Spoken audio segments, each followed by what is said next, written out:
Aloha! Blessings from the sacred land of the Clahus territory on Cortez Island. Ah, so wonderful to be here, even though it's pouring rain. It's so green and lush, and the nature is so rich, and I love it here. So sending all that beautiful energy of nature your way on this week 3 of Sacred Healing Support Series. Today, I want to share with you and talk about what is sacred in sacred healing and how do we make that? How do we create that? How do we evoke that sacredness? So for me, sacred is all about intentionality. It's all about the way I approach something. It's coming from a place of heightened awareness, like intentionality, setting an intention. And you can do this in many ways. It can be as simple as I set this intention. I set this intention to create sacred space. I set this intention to evoke the energies of nature.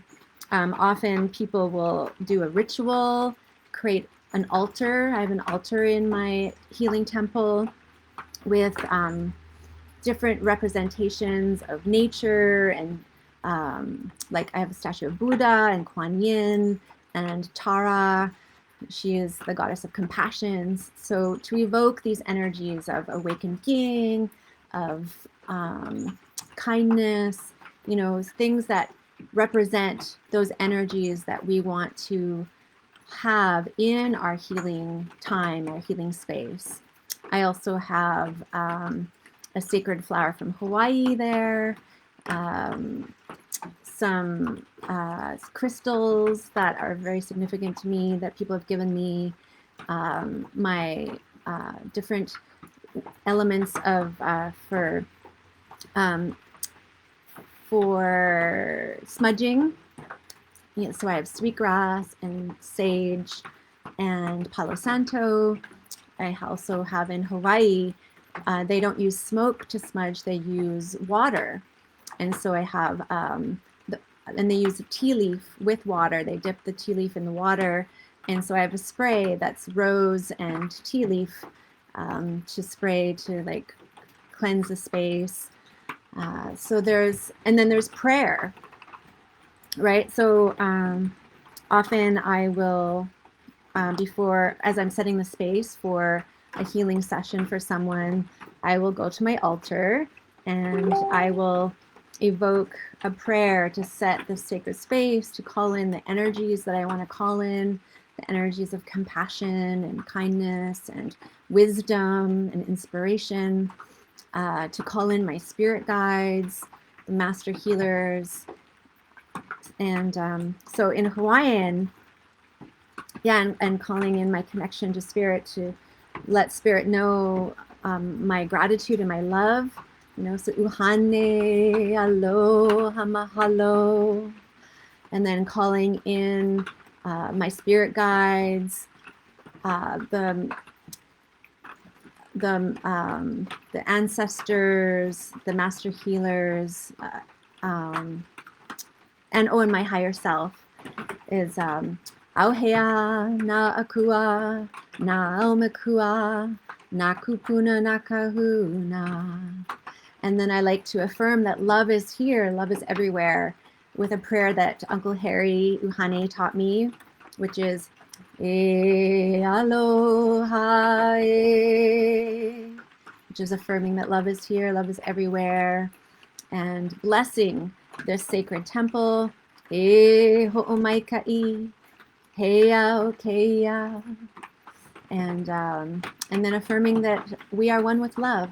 Aloha no, aloha no, aloha no.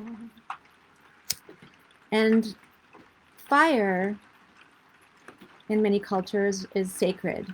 It represents the eternal flame, the energy of spirit. So lighting a candle just affirms, evokes, and gives like homage to and reverence to that energy, that spirit. So So that's one way to set that intention. It doesn't have to be that complex. Like I said, it can be as simple as I set the intention that this be a sacred time, a time of safety, a space of safety, where whatever is needed to happen can arise and be met with love, with compassion, with curiosity, where whatever needs to happen will happen.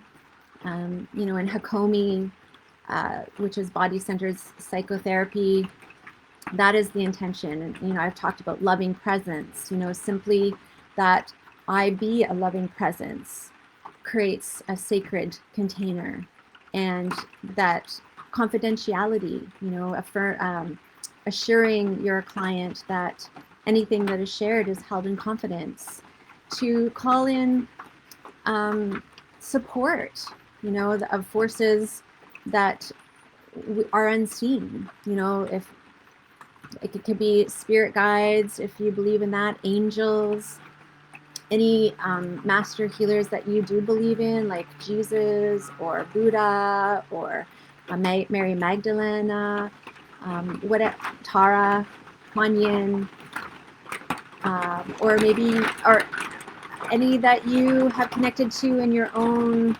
journey.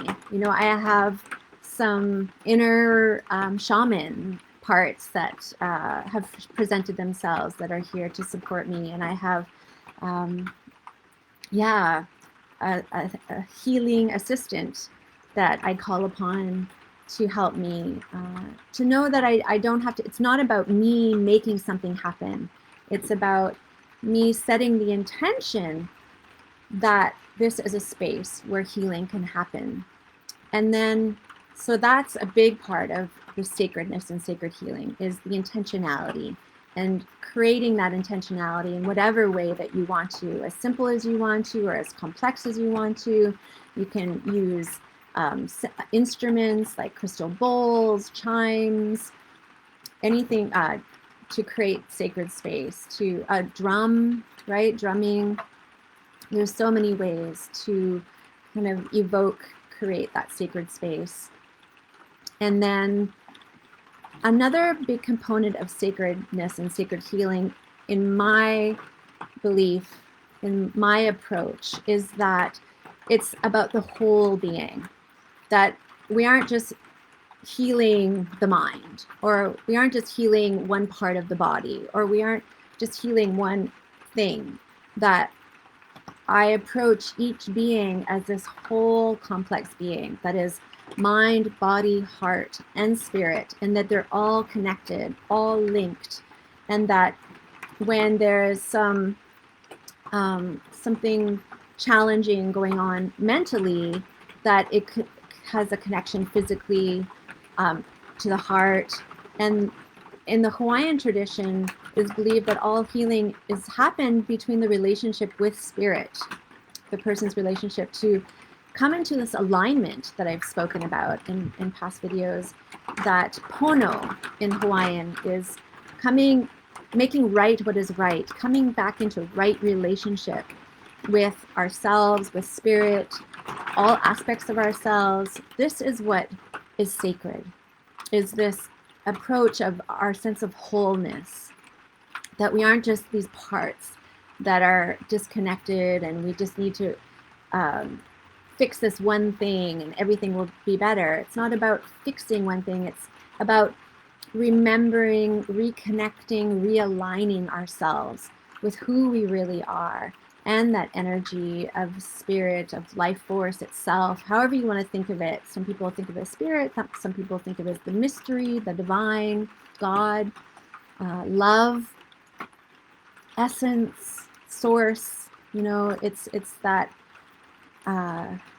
remembering, coming back into that sacred connection with ourselves, that we are a whole being, we're all aspects, and all need to relate and function in harmony with each other.